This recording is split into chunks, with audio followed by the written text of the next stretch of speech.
El único elemento, lógicamente, que está en contacto con el suelo en cualquier vehículo son las ruedas. Entonces, si queremos saber e interpretar cómo se está comportando ese vehículo, ese análisis debe pasar por las ruedas inevitablemente. Así que en este vídeo vamos a ver las 5 claves fundamentales que se necesitan tener en cuenta para analizar la velocidad de las ruedas y luego con ese análisis extrapolarlo a lo que será el comportamiento del resto del vehículo.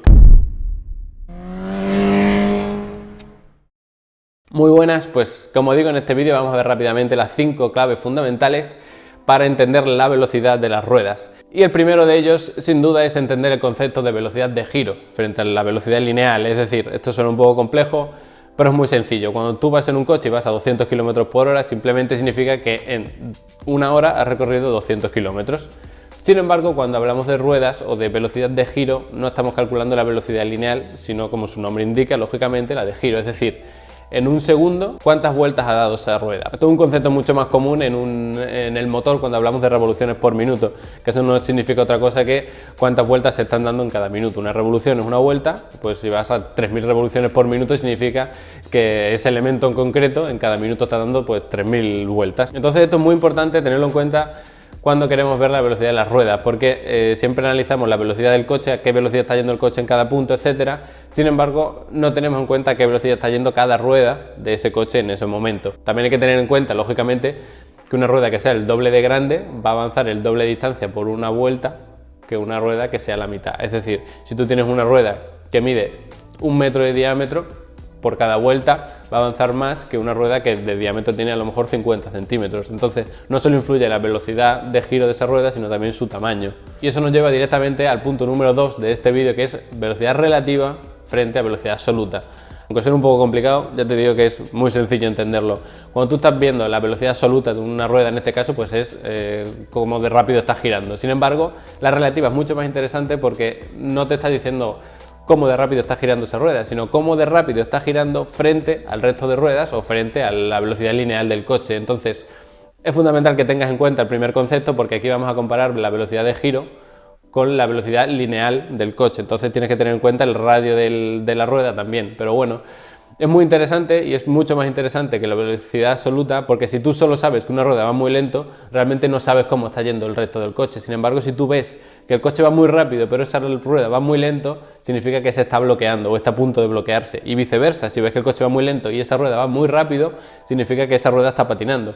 Así que recuerda siempre también tener en cuenta la velocidad relativa porque es mucho más esclarecedora y te va a dar más información que lo que sería la velocidad absoluta solamente. Eso sí, para hacer esto bien tenemos que ir directamente al punto número 3, que es la presión de los neumáticos o el rango de elasticidad de los neumáticos. Te pongo aquí una imagen para que lo veas claramente. Como ves, el círculo de la rueda no es un círculo perfecto, sino que por la elasticidad del neumático, incluso también del propio asfalto, el círculo que dibuja la rueda no es perfecto, sino que tiene una pequeña deformación.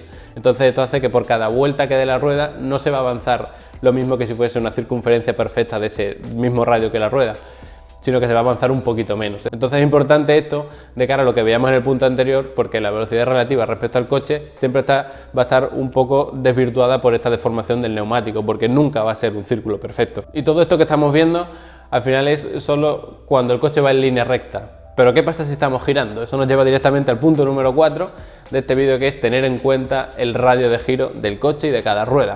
Porque cuando tú estás cogiendo una curva, a lo mejor tiene esa curva en un momento preciso tiene radio 100, pero ¿qué pasa? Que el radio 100 realmente se está midiendo desde el centro del coche normalmente. Entonces la rueda del lateral interior va a girar más lento que la rueda del lateral exterior.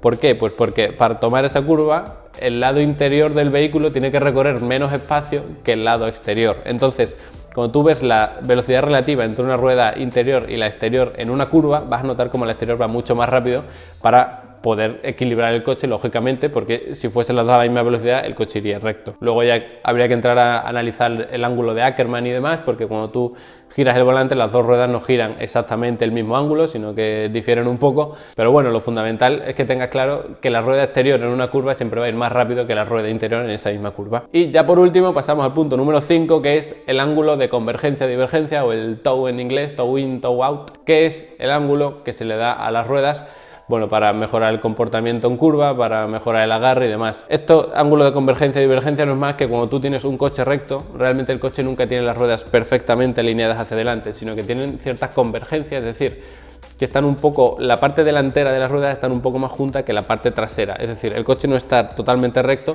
sino que tiene esas ruedas un poquito giradas hacia adentro. Entonces, si tú tuvieses unas ruedas perfectas, sin deformación de los neumáticos y perfectamente rectas, el coche va a avanzar según vayan rotando las ruedas. Sin embargo, como están ligeramente giradas, para que el coche avance esos metros, las ruedas tienen que girar mucho más porque el ángulo de las ruedas no apunta hacia adelante, sino que una apunta hacia un lado y otra hacia el otro. Entonces tienen que girar más.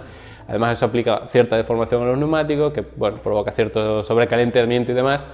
Pero entonces tienes que tener también en cuenta que la velocidad no va a ser exactamente la que correspondería si las ruedas estuviesen completamente rectas. Entonces, estas son las 5 claves fundamentales. La primera es que la velocidad de las ruedas es una velocidad de giro, no una velocidad lineal hacia adelante. La segunda clave es que es mucho mejor analizar la velocidad relativa de las ruedas respecto al coche que no la absoluta de la propia rueda solamente. La tercera, que hay que tener en cuenta la deformación de los neumáticos e incluso del asfalto para tener presente que la rueda no es un círculo perfecto. El número 4 es que en comportamiento en curva la rueda exterior va a ir mucho más rápido que la rueda interior. Y por último, el punto número 5, y es que las ruedas siempre tienen un ángulo de convergencia o divergencia. Así que no olvides estos 5 puntos, espero haberte descubierto algo nuevo y que hayas aprendido algo.